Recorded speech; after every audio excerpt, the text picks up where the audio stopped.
Yang sedih mati lampu atau mati internet?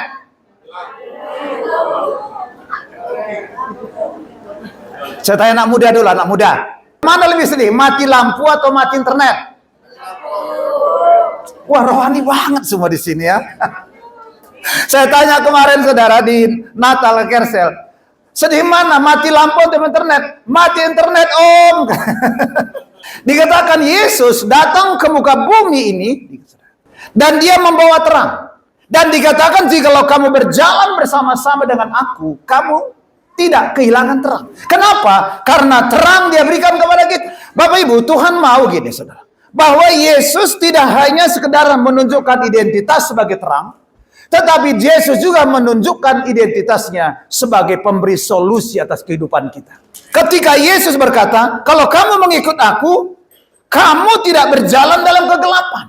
Artinya dia berikan solusi buat kita. Setiap orang yang kita temui, dimanapun kita temui, yang tadinya mereka putus asa. Lihat tadi Ko Alyong ya, Ko Alyong dengan Amang. Begitu Amang kehilangan harapan, ketemu dengan Ko Alyong, menjadi dilihat ada jalan keluar. Saya pengen begini Bapak Ibu. Di momen Natal ini, kita menyadari diri kita ke terang dunia, sehingga setiap kali kita bertemu dengan orang saudara, orang itu punya harapan yang baru. Theodor bilang begini, terang tidak cuma menunjukkan hal-hal kebenaran, tetapi juga menunjukkan dosa yang ada dalam kita. Jadi saudara, terang itu bukan cuma menunjukkan kebenaran, tapi dosa. Orang jahat sekarang berbuat jahat dalam terang atau dalam gelap? Kenapa? Supaya nggak kelihatan. Ketika ada terang datang, Bapak Ibu, maka Tuhan tidak cuma menunjukkan dalam hidup kita hal-hal yang baik, tetapi juga Tuhan menunjukkan hal-hal yang buruk dalam hidup kita. Sebabnya, saya mau kasih sebuah ilustrasi begini. Suatu kali ada persahabatan antara gelap dan terang. Gelap, datanglah, saya undang kamu sekali. Dia datang. Si gelap mikir begini, saya pengen dah, bagaimana sih bentuknya terang. Maka datang si gelap kepada terang. Wah, dia bawa jalan-jalan saudara, semua terang, semua lihat indah semua. Amin Bapak Ibu. Kemudian satu gantian, tak undanglah sekali si terang ke tempat gelap. Si gelap mikir begini, oh ya, saya pengen lihat tuh bagaimana sih si gelap. Maka diundang, datanglah si terang. Si terang pengen melihat kegelapan. Begitu dia masuk ke lorong-lorong yang dalam, dia bilang sama si gelap, di mana gelapnya? Coba, di mana gelapnya Bapak Ibu? Kemana gelapnya? Ketika anak Tuhan datang, menyadari peran kita sebagai terang, maka di mana saja kita berada, di situ ada harapan baru. Semua kegelapan harus sirna dari hidup anak-anak Tuhan. Katakan amin. Itu sebabnya kita perlu terkoneksi terus dengan Tuhan. Supaya apa? Supaya kita tidak pernah kehilangan terang dalam hidup kita. Terang tidak hanya memperlihatkan kebenaran, tapi juga semua sisi-sisi gelap dalam hidup. Pengen di momen Natal ini, tidak ada sisi gelap dalam hidup kita. Katakan amin. Semua orang punya rahasia yang tidak diketahui oleh orang lain. Bisa jadi suami pun gak tahu, istri pun gak tahu. Hanya kita dan Tuhan yang tahu. Di momen Natal ini, Tuhan pengen begini, saudara. Semua yang tertutup dalam hidup kita, kita buka sama Tuhan semua. Katakan amin, saudara. Yang saya gak sadar ada sisi gelap dalam hidup saya, saudara. Terus tiba-tiba Tuhan ingatkan begini, kamu itu kepahitan sama papamu. Saya kaget, saudara. Saya bilang gak ada kepahitan. Kamu kepahitan sama papa. Saya ingat kenapa saya kepahitan, saudara. Seumur hidup saya baru sekali dihajar oleh bapak saya. Pakai bambu. Gak tanggung-tanggung segini, bapak. Habis badan saya. Sekali-kalinya. Saya merasa gak apa-apa sebenarnya. Di dalam hati kecil saya ternyata saya kepahitan. Bapak Ibu, hari ini, ketika terang itu datang kepadamu, ayo, izinkan semua yang area gelap hidup kita semua terbuka. Katakan amin, saudara. Amin. Tetapi manusia dikatakan lebih menyukai kegelapan. Kenapa Bapak Ibu? Sebab di tempat kegelapan mereka bebas untuk melakukan apa saja yang mereka mau.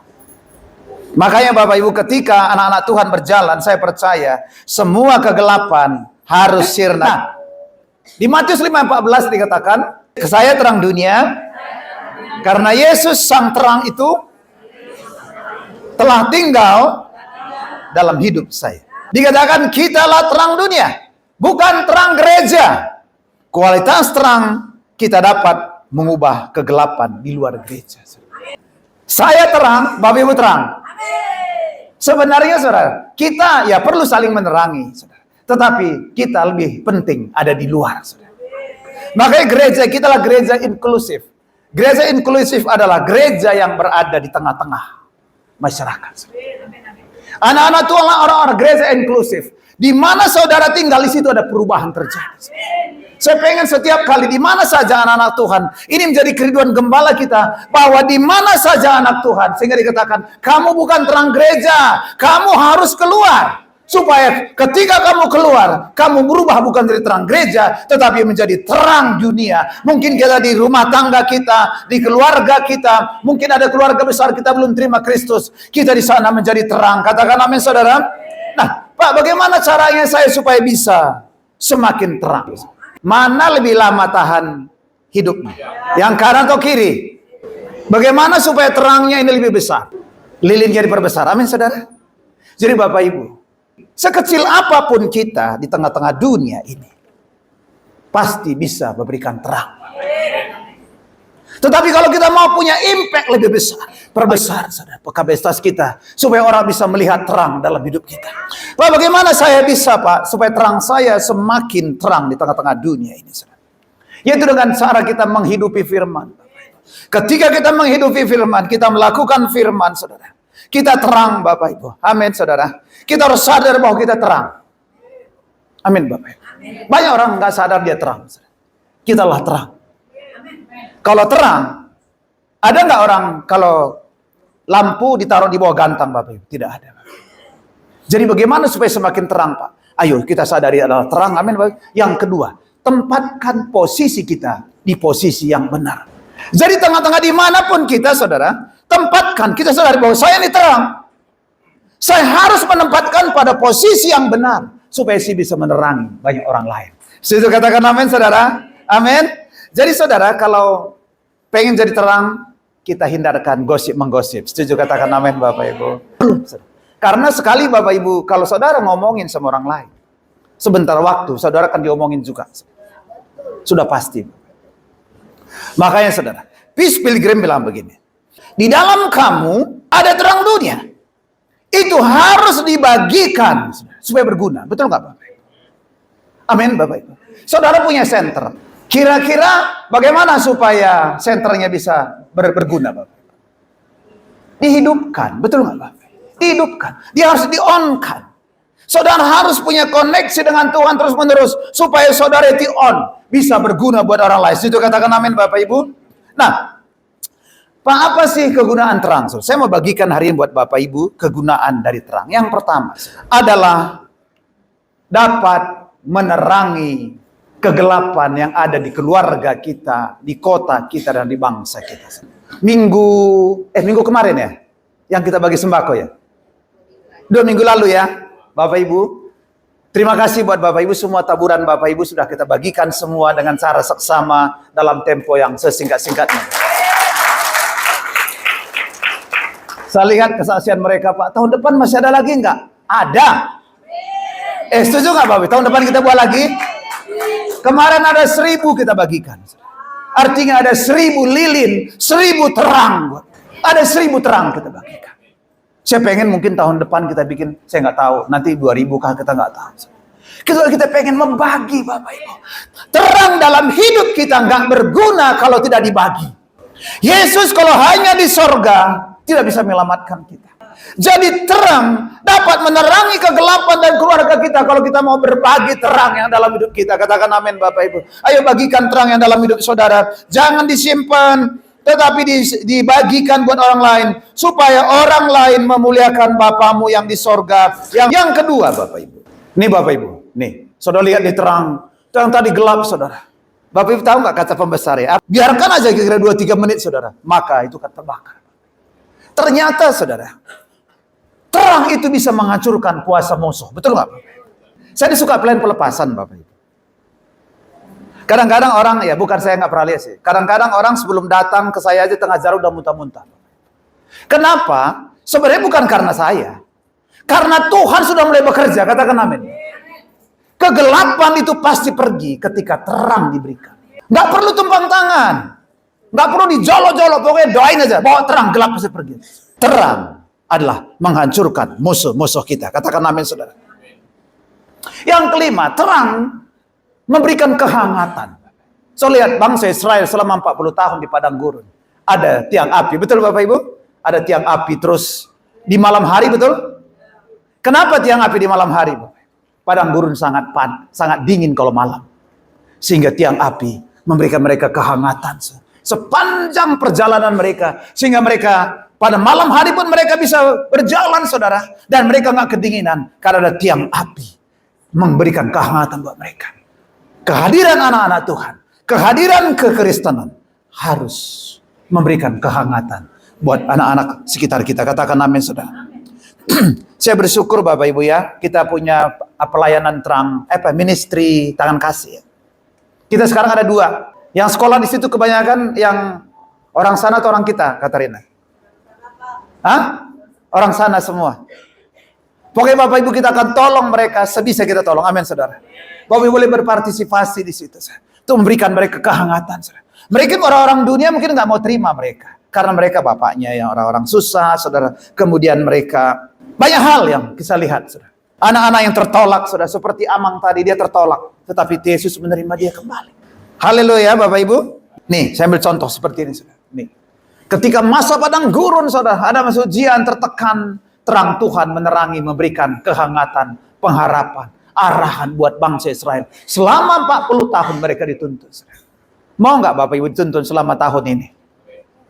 Siapa yang percaya tahun 2024 kita dituntun oleh Tuhan? Ada tiang api, tiang awan. Amin, saudara. Kira-kira melewati tahun 2025 ada nggak tiang api yang akan nuntun kita? Nggak perlu takut. Saya selalu punya keoptimisan tahun berganti, tapi Tuhan saya tidak pernah berganti. Itu yang paling penting. Tahun boleh berganti, tetapi Tuhan yang menuntun kita tidak pernah berganti, saudara. Haleluya. Sehingga kita, saudara, pasti sampai tujuan, saudara. Nah, cara Tuhan bekerja adalah, saya sudah terangkan tadi, saudara, bahwa, saudara, lilin mau tetap berfungsi menjadi terang kalau dia rela terbakar. Coba bilang sama-sama begini. Kalau saya mau menjadi terang, saya harus rela berkorban. Amin. Siapa yang mau berkorban? Pengorbanan sudah tidak selalu uang. Bisa doa-doa kita, bisa tenaga kita, pikiran kita, pokoknya semua kita bisa berkorban. Ketika kita mau berkorban, Bapak Ibu, semakin kita rela berkorban, kita bisa semakin maksimal untuk menjadi terang. Perbesar terus kapasitas kita, terus berbesar, dari kecil dari besar terus, saudara. Maka kita akan menjadi terang terus semakin lama. Nih, John Hagee bilang gini, kita benar-benar akan menjadi terang dunia jika kita menghidupkan harga kita rela, saudara. Itu terang itu, saudara, kalau sentra itu kira-kira supaya bisa nyala, supaya bisa dihidupkan perlu baterai enggak? Sama, saudara. Harus kita switch on, kita hidupkan, saudara. Kita rela berkorban, saudara. Maka kita benar-benar akan menjadi terang di tengah-tengah dunia kegelapan ini. Pak, apa yang saya harus berikan ya Pak? Potensi, saudara. Amin. Mungkin saudara punya potensi. Mungkin sini kalau ada bisa main keyboard, nanti bisa hubungi sini saudara yang bisa main drum, main bass. Ayo kita mau bikin tim musik baru di sini. Amin, saudara. Saudara bisa ikut. Yang punya suara yang bagus. Saudara. Jangan disimpan semua. Yang biasa pokoknya inilah main drum, main keyboard, saudara. Jangan simpan semua. Katakan amin. Keluarkan hari ini semua. Supaya apa? Kita bisa itu menjadi terang buat banyak orang. Jadi saudara, kita harus siap untuk mengeluarkan seluruh potensi hidup kita. Agar kita dapat berfungsi maksimal bagi Tuhan dan bagi sesama kita. Pak Iro pernah ngasih ilustrasi begini. Kalau kita nggak keluarkan potensi kita, maka tanah kuburan itulah menjadi tanah yang paling mahal. Ya kenapa? Banyak potensi kita yang belum tereksplor, banyak potensi kita yang belum kita keluarkan, kita dipanggil pulang. Siapa yang rugi? Bapak di sorga rugi. Albert Einstein, dia bilang begini, dia cuma mengeluarkan potensinya baru 10%. Itu saja sudah luar biasa. Apalagi anak-anak Tuhan. Kalau mengeluarkan potensi nggak akan menjadi luar biasa. Nah, dikatakan oleh Ian Van Jan, kamu adalah terang dunia. Kamu adalah alat dari sorga. Kamu akan menjadi mujizat di tengah-tengah dunia ini. Jadi kehadiran kita, saudara, harus menjadi mujizat di tengah-tengah dunia ini. Katakan amin, Bapak Ibu. Nah, jadi sekali lagi saya ulangi. Ayo, semua karunia kita, talenta kita, bakat kita, mungkin kita punya aset atau keuangan kita harus terbakar seluruhnya. Katakan amin, Bapak Ibu, supaya sehingga kita pulang, Bapak Ibu, kita akan terima mahkota kehidupan. Tuhan bilang begini, jangan simpan hartamu di muka bumi ini, tapi simpanlah hartamu di sorga. Sebab di bumi ini semua akan dimakan ngengat, saudara. Tapi kalau kita simpan di sorga, kita akan terima mahkota kehidupan dari Tuhan. Bagaimana cara saya ini, Pak, supaya tersimpan harta di sorga? Mulai gunakan talenta, saudara. Amin, saudara. Gunakan talenta kita, potensi kita, bakat kita, saudara. Saya senang kemarin ya, hari KPN kemarin ada dari ballroom yang menjadi host. Luar biasa, saudara. Siapa kemarin namanya? Saya bangga, oh ternyata orang ballroom punya potensi yang luar biasa. Di sini pun banyak WL, hanya belum dikeluarkan. Ayo keluarkan. Amin. Keluarkan. Supaya dunia bisa melihat. Bukan untuk sombong-sombongan, tetapi supaya dunia melihat ada terang yang mereka bisa nikmati.